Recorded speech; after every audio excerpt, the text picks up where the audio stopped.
Welcome back to the Daily Crypto Roundup. It's been another intense 24 hours in the market, and today we're going through the biggest headlines you need to know. Bitcoin sliding into a 6-month low as risk-off sentiment takes hold. ETF outflows piling up just when the market needed stability. Whales selling into weakness and triggering new fear across the market. The crypto fear and greed index crashing to extreme fear. And a major Lightning and stablecoin payments upgrade rolling out from Cash App, which might be one of the few bright spots today. We'll also look at why analysts are split right now, with some calling this a perfect buying opportunity, and others warning that the correction isn't done yet.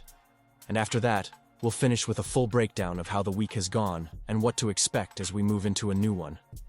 Before we get into everything, make sure you're following the show on Spotify and leave a 5-star rating. It helps push the podcast higher in the charts, and it means more people get these updates the minute they drop.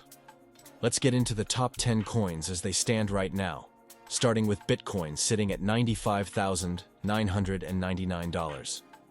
It's been a rough week for it, with the price down heavily on the week, but recovering slightly after hitting this morning's low. Ethereum is holding $3,208, trading relatively flat compared to Bitcoin's volatility, and showing a bit more stability through the sell-off. BNB is at $940 as it continues hovering in the same tight range we've seen for weeks, almost completely ignoring Bitcoin's breakdown. Solana is at $142, losing some momentum but still well above where many analysts expected it to bottom. XRP is at $2.26, and while the ETF speculation around it has cooled this week, it's held a surprisingly tight range compared to many other large caps. Cardano is sitting at 51 cents. Trying to stabilize after several rough sessions. Dogecoin sits at 16.4 cents, struggling to regain any upside pressure during this broader market cooldown. Avalanche trades at $16.90, one of the softer performers this week. Polkadot is at $2.87, keeping to a narrow consolidation channel. And Chainlink rounds out the 10 at $14.20, still one of the more resilient altcoins despite the market weakness. Now let's move into the news. One of the biggest stories today is the continuation of Bitcoin's slide to a 6-month low. Risk-off sentiment across global markets has spilled directly into crypto. The US dollar is strengthening. Treasury yields have ticked higher again, and the expectation of a December rate cut has completely evaporated. That macro pressure matters, but the heavier impact came from the ETF flows. Nearly $870 million left Bitcoin ETFs in the last day alone. For context, we spent months talking about how ETF inflows were the engine pushing Bitcoin to new highs earlier in the year. Now we're seeing the opposite. They're becoming a drag. When retail slows down and institutions pull money back to wait for better conditions, the market reacts immediately.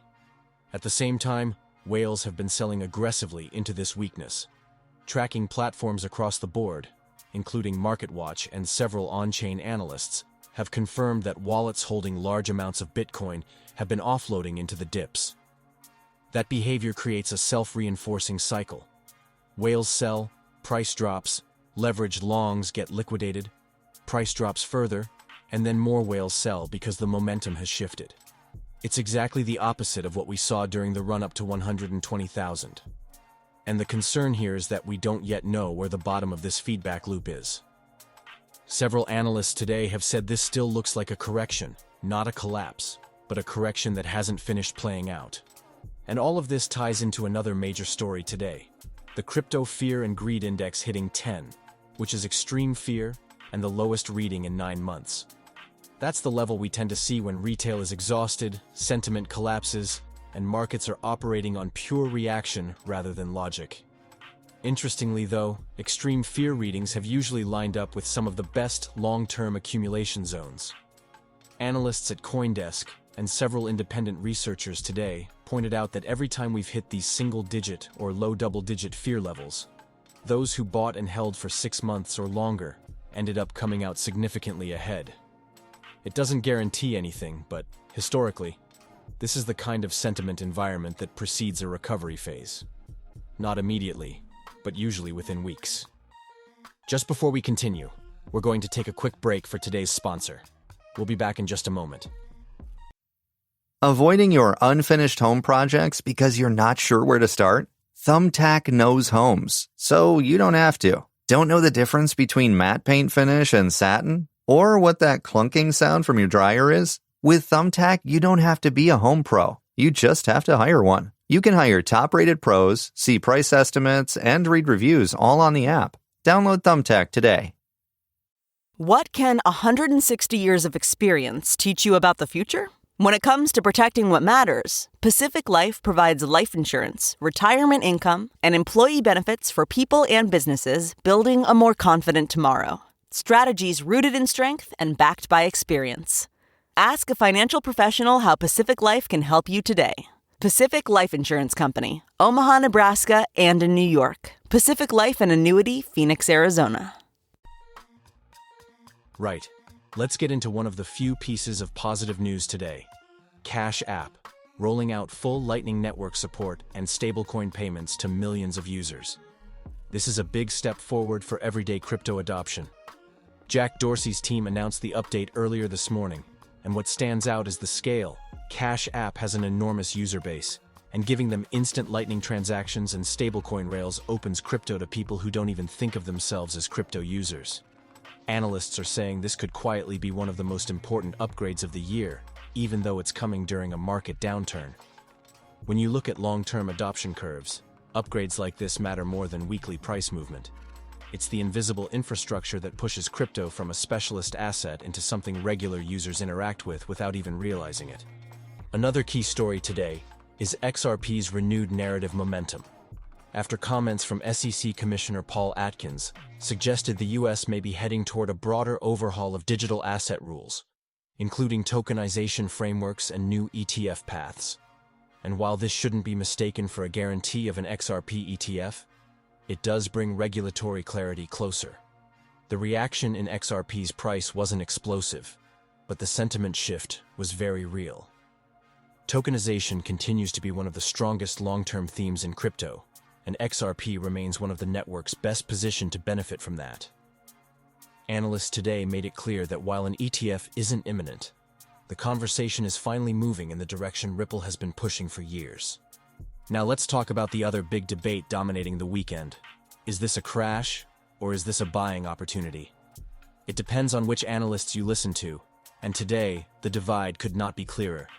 On one side, you've got the fearful camp. People warning that ETF outflows will continue, that whales selling is a warning sign, that macro conditions are deteriorating, and that Bitcoin could retest even lower levels before finding stability. On the other side, you've got analysts like Michael Saylor and several major research desks saying the opposite. These dips are historically where the long-term holders step in, and this is where generational entries get made. Saylor went as far as saying that corrections like this are the gift long-term investors wait for, and that nothing structural has changed about the Bitcoin thesis.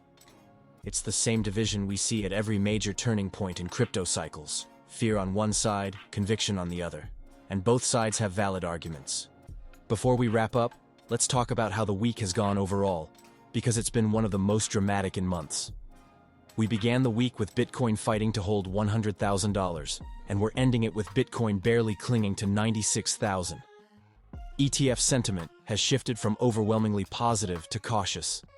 Altcoins have bled across the board, with only a handful managing to stay flat, and whales have gone from accumulation to distribution within days, proving once again that crypto sentiment can turn on a dime. But the underlying story of the week is not collapse, it's uncertainty. Traders don't know whether the market has already priced in the bad news, or whether things get worse before they get better. And that uncertainty is exactly why volatility has exploded. Looking ahead to next week, here's what really matters. Watch the ETF flow numbers. If outflows slow or reverse, it could be the first sign that confidence is returning. Keep an eye on macro data, especially anything tied to inflation, because that's where the next big shift could come from. Pay attention to on-chain metrics like exchange balances and long-term holder supply. If coins keep flowing off exchanges, the foundation for a rebound is building. And most importantly, watch for sentiment shifts. Extreme fear doesn't last long in crypto, and when it breaks, it tends to break quickly. That's everything for today's Daily Crypto Roundup. Make sure you're following the show, leave a 5-star rating if you haven't already, and as always, we'll see you at the top.